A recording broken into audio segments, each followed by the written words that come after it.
காலை வணக்கம். இப்போ என் கையில் இருக்கிறது இதனுடைய நேம் தான் வந்து நிஞ்சா அப்படின்னு சொல்லுவாங்க. இந்த நிஞ்சாக்கு வந்து 10 கத்திக்கு சமம்.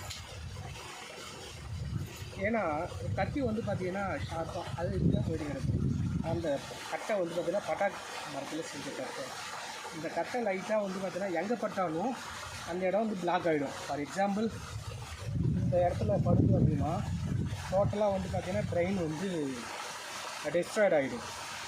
ரத்தம் ஆட்டோமேட்டிக்காக ப்ளட்டு வந்து பார்த்திங்கன்னா கட்டிக்கும். மூளை வந்து பார்த்திங்கன்னா செயலிழந்துடும் அப்படின்னு சொல்லுவாங்க. அதே மாதிரி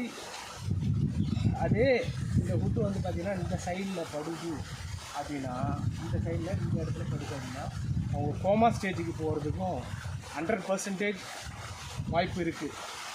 அதே மாதிரி இந்த படாக்கு வந்து பார்த்திங்கன்னா இந்த இடத்துல எங்கேயாச்சும் இந்த ஜாயிண்டில் எங்கேயாச்சும் படுது அப்படின்னா அந்த பெயினை யாராலையும் தாங்க முடியாது. அந்த பெயினை நம்ம எந்த ஊசி போட்டாலும் எந்த மருந்து போட்டாலும் சரியாகாது. அதேமாதிரி இது வந்து இந்த கத்தின்றது வந்து பார்த்தீங்கன்னா கிட்ட போய் தான் வைக்கணும். ஸோ இந்த நிஞ்சாக்கு வந்து பார்த்தீங்கன்னா இடையிருந்து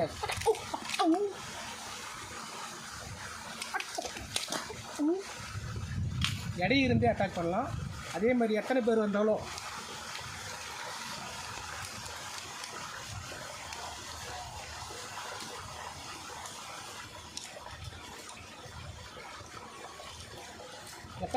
அவங்க ஈஸியாக வந்து பார்த்திங்கன்னா நம்ம மேனேஜ் பண்ணுவோம்.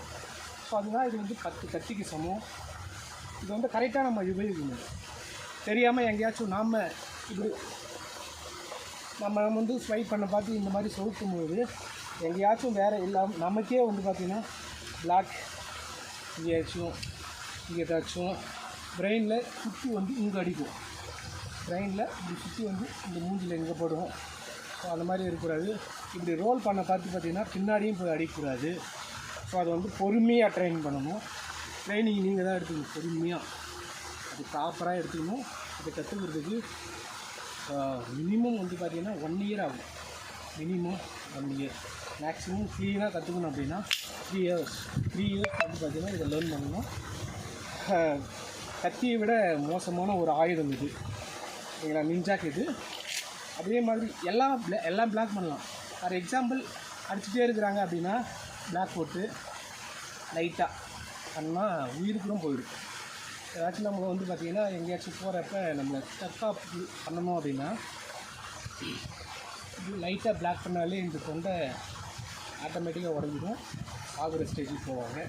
அதே மாதிரி இது நல்லா ஒரு தற்காப்பு முறையான ஒரு பயிற்சி. இது ப்ராப்பராக கற்றுக்கணும். நம்ம வீட்டில் வந்து பார்த்திங்கன்னா நான் கற்றுக்கிறேன் அப்படின்னு கற்றுக்கிட்டிங்கன்னா நிறைய பின் விளைவுகள்லாம் சந்திக்கணும். ஒரு டைம் இந்த இடத்துல பட்டதுக்கு வந்து பார்த்திங்கன்னா 1.5 வருஷம் ஆச்சு. அது சரியாது, அப்படியே பிளாக் ஆகிடும். ஸோ அதனால் இதை நீங்கள் ப்ராப்பராக கற்றுக்கோங்க.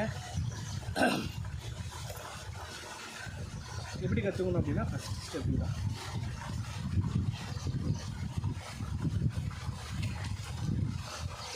சிலம்பம் பண்ணுற மாதிரி தான். சிலம்பம் பண்ணுற மாதிரி ஈஸியாக இருக்கும்.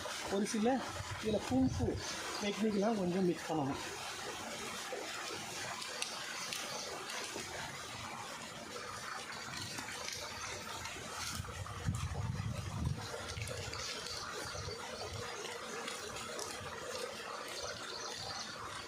இந்த டெக்னிக் தான் கரெக்டாக வந்து பார்த்திங்கன்னா கரெக்டாக நம்ம இதுதான் இந்த ஹேண்டுக்கு போகணும்.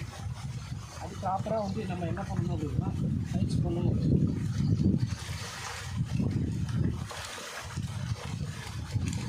யாராச்சும் கத்தியில் வெட்டுறாங்க, இதுதான் பிளாக் போட்டு அது ஹெட்டு.